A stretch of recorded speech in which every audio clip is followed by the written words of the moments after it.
We'll move to YUSIF SM if Yussuf is here. All right, so YUSIF is presenting on integrated recycling and composting systems, the green journey. You have 10 minutes.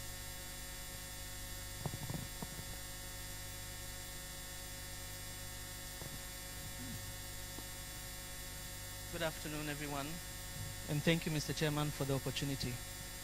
So, my name is Yussuf Mohammed Seidu. I've spent the past 13 years in the waste management and then sustainability space. So, what I'm about to present on is a short study based on some of the experiences I've had during my time in operations using these systems. It taught me a lot of things because the journey started in 2012 with the first integrated and recycling compost plant in Ghana. And my reflections, my experiences that I've gathered from that will be presented here. I think this is this is not mine.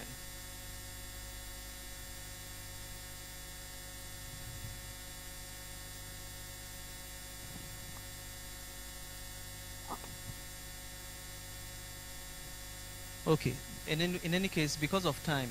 So, waste management. Waste management is a major problem in the country, okay? And then studies have shown that due to urbanization and the growing population, the amount of waste being generated in Ghana, in our cities, is increasing on a daily basis. Why is this a problem? This is a problem because most of our systems for getting rid of municipal solid waste or waste in general is to dispose it at the landfill sites. Now, when you dispose of waste at the landfill sites, in particular organics, the organics in it decompose under anaerobic conditions, and this generates methane. Methane, according to studies, has been shown to be more harmful than even carbon when released into the atmosphere. Within a 20-year period, the damage that methane can cause is 84 times stronger than that of carbon. So allowing waste to decompose anaerobically in landfill sites only contributes to climate change. Now, in 2012, the first integrated and recycling plant was set up in Ajenkotoku. That is where I started this journey. Okay, so I've worked there for the past 13 years, and what we realized that even though those systems have been set up and put in place, because there is lack of source separation of waste, okay, we separate the organics from the waste and we use it to produce compost.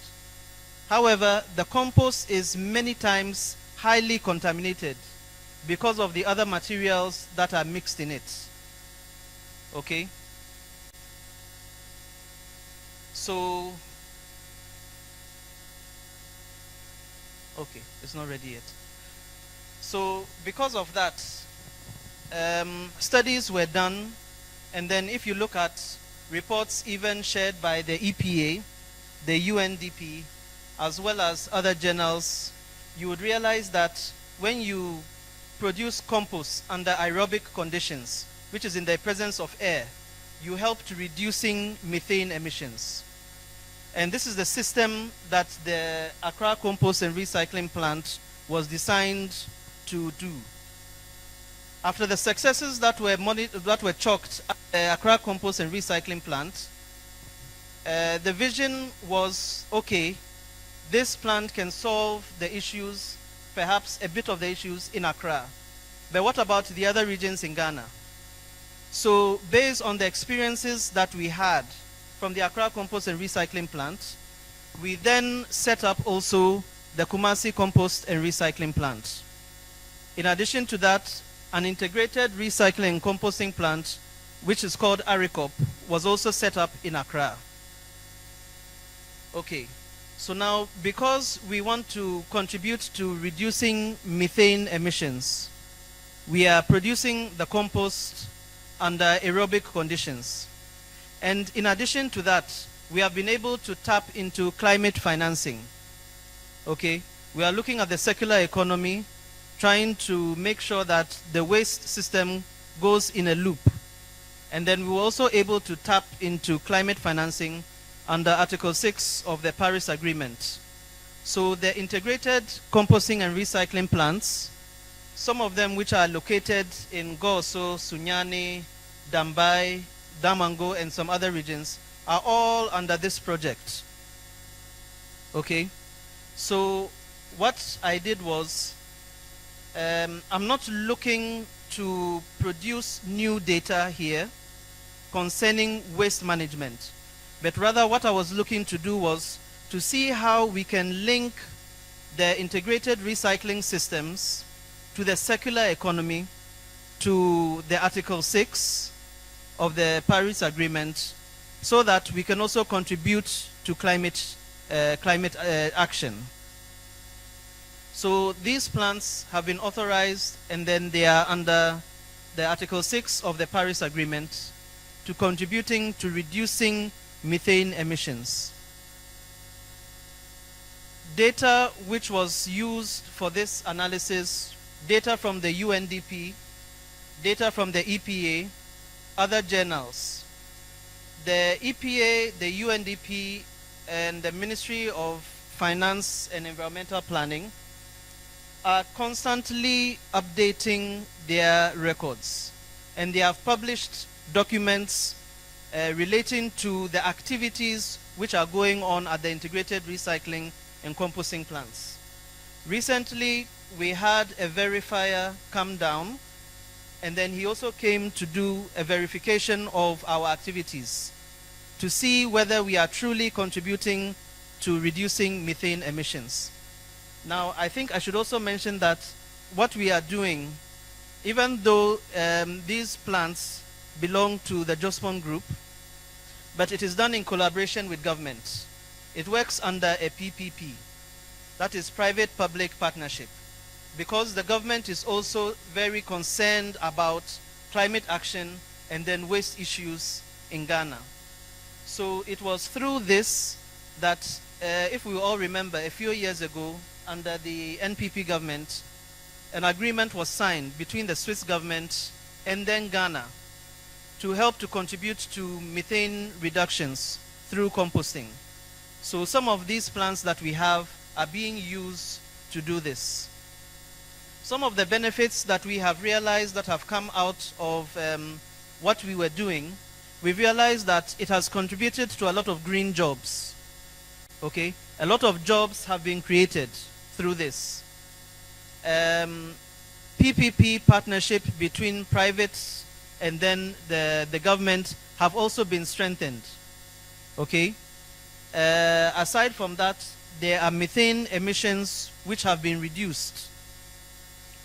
Like I said, methane is 84 times more powerful than carbon, and then the effects is very devastating. I used to give a lot of people this example whenever I talk about methane reductions, the need for it, and then climate action. I remember when I was growing up, our aunts, our sisters, our mothers used to tell us that if you give birth to a newborn baby, don't let the child sleep under the fan or an air condition. But what do we see now? Because of extreme heat, you realize that if you do not provide some conducive conditions for them, then they are likely to develop skin reactions. So, like I said, I was not looking to change or develop new data concerning this research.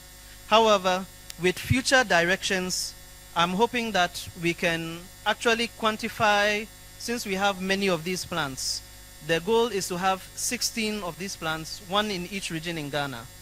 So in future research work, I think what we need to do is quantify how much each plant has contributed to reducing methane emissions. We also need to develop stronger policies between our government and then the international world when it comes to the development of composting and then climate action regulations. We would also like, or I would also like to consider for future references or for future directions, trying to link agricultural work with the activities of these plants, since it is producing compost. And then compost has been shown to improve soil structure, okay? And then it helps your crops to also develop and grow naturally without chemicals. The example, or the simplest example you can give anyone who wants to know the efficacy of compost. Compost is natural, okay? You will never go to a forest where you will see that someone has gone to spread fertilizer in the forest. But every time the trees, the plants in the forest are growing, they are growing very green, they are very rich, and they are very healthy. So it's unfortunate that I think there's an issue concerning the presentation. So I'll not be able to show you anything here now. But yes, what I do want us to know that the integrated recycling and composting plants have come a long way to contributing to sustainable development, the circular economy, and climate action. In particular, the integrated and recycling and composting plants contribute to 3 main SDGs. SDG 11, which is sustainable communities and cities. SDG 12, which is responsible consumption. And SDG 13, which is climate action. Thank you.